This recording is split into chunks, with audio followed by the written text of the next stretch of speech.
Assalamualaikum warahmatullahi wabarakatuh. Hari ini kita akan belajar cara bertayamum bagi orang yang sakit, yang tidak bisa terkena air atau tidak bisa menggunakan air, karena menurut kesehatan kalau dia menggunakan air sakitnya ini bertambah atau sakitnya ini bisa lambat sembuhnya. Maka untuk wudhu, bahkan untuk mandi wajib, dia bisa menggantinya dengan tayamum.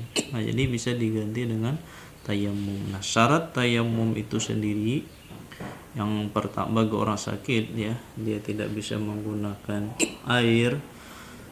Tentunya sakitnya itu menurut kesehatan, kalau dia menggunakan air itu bisa menyebabkan sakitnya bertambah parah atau bisa menyebabkan sakitnya itu lambat sembuhnya. Nah, kemudian syaratnya yaitu menggunakan debu tanah yang suci seperti ini. Nah, ini debu tanah, ini ada tanah yang ada debunya, suci, tidak boleh bercampur dengan najis, misalnya tahi kucing, gak ada, boleh ada di sini. Nah, kemudian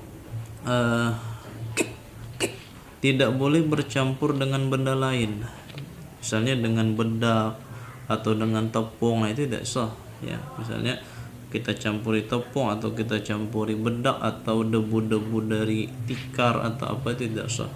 Jadi dia harus murni debu tanah ya, murni debu dari tanah. Nah, kalau kita sedang sakit, ini saran daripada kami, itu sebaiknya kita minta ambilkan tanah dengan orang yang sehat ya.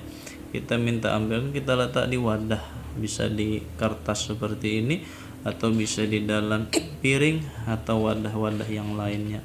Nah, jadi supaya memudahkan kita untuk bertayamumnya. Kemudian syarat yang berikutnya adalah harus masuk waktu. Jadi tayamum itu beda dengan wudhu. Kalau wudhu kan sebelum masuk waktu sholat ya sah saja, tapi kalau tayamum harus masuk waktu sholat dulu baru boleh bertayamum. Nah, kemudian rukun-rukun tayamum itu diantaranya adalah rukun tayamum niat tayamum untuk membolehkan sholat fardu. Kemudian yang kedua, memindahkan debu ke anggota tayamum. Anggota tayamum itu muka dan dua tangan. Kemudian yang ketiga adalah memukul dengan dua kali pukulannya, memukul tanah ini dengan dua kali pukulan. Satu pukulan untuk wajah, satu pukulan untuk kedua tangan. Kemudian yang keempat, menyapu wajah. Kemudian yang kelima, menyapu kedua tangan. Nah, kemudian yang keenamnya itu adalah tartib ya, begitu. Nah, kita mulai. Jadi yang pertama, terlebih dahulu kita sunat membaca Bismillahirrahmanirrahim. Lalu kita letakkan tangan kita di tanah yang ada debunya ini. Nah, waktu kita mengangkat, ingin memindahkan debu ini ke wajah kita, maka di sini kita sudah meletakkan niat. Jadi waktu ingin memindahkan debu ke muka ini sudah kita letakkan niat di sini.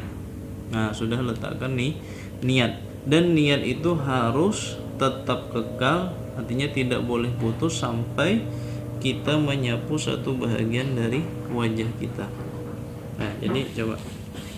Kemudian sunat juga ya, sunat kalau debunya itu terlalu banyak, itu sunat kita tipiskan. Jadi misalnya kita ambil gini, debunya banyak betul, kita tipiskan begitu. Nah, itu sunat. Nah, ini coba Bismillahirrahmanirrahim. Kemudian kita lapaskan niatnya, itu sunat ya. Yang wajib itu di dalam hati. Nawaitu tayammuma listibahatis salatil mafrudati lillahi ta'ala.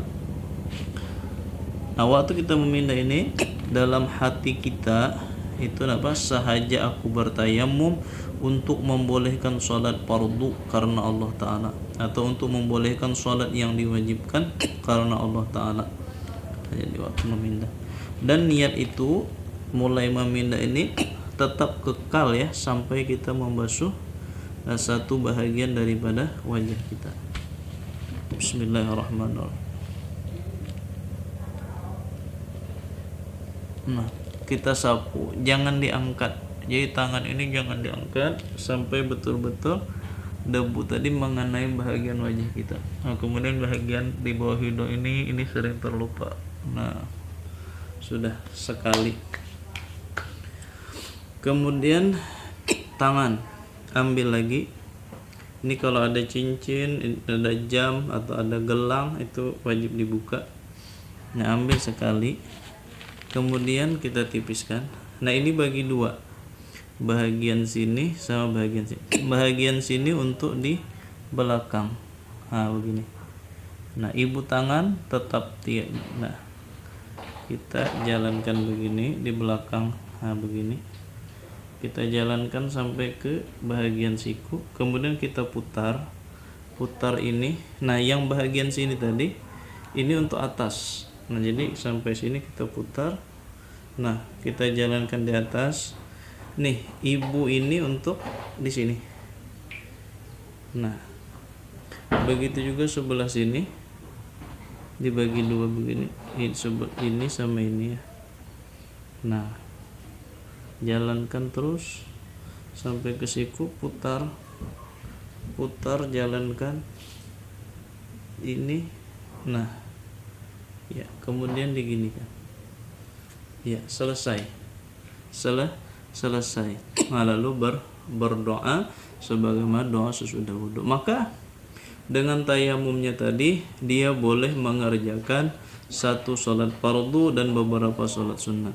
Nah, kemudian nanti kalau untuk sholat fardu yang lainnya, maka dia wajib bertayamum lagi walaupun tidak ada batal, karena satu tayamum itu hanya boleh digunakan untuk satu fardu. Bagaimana dengan tayamum mengganti mandi wajib? Tetap sama ya, sama tayamumnya juga seperti itu juga. Nah, mudah-mudahan bermanfaat.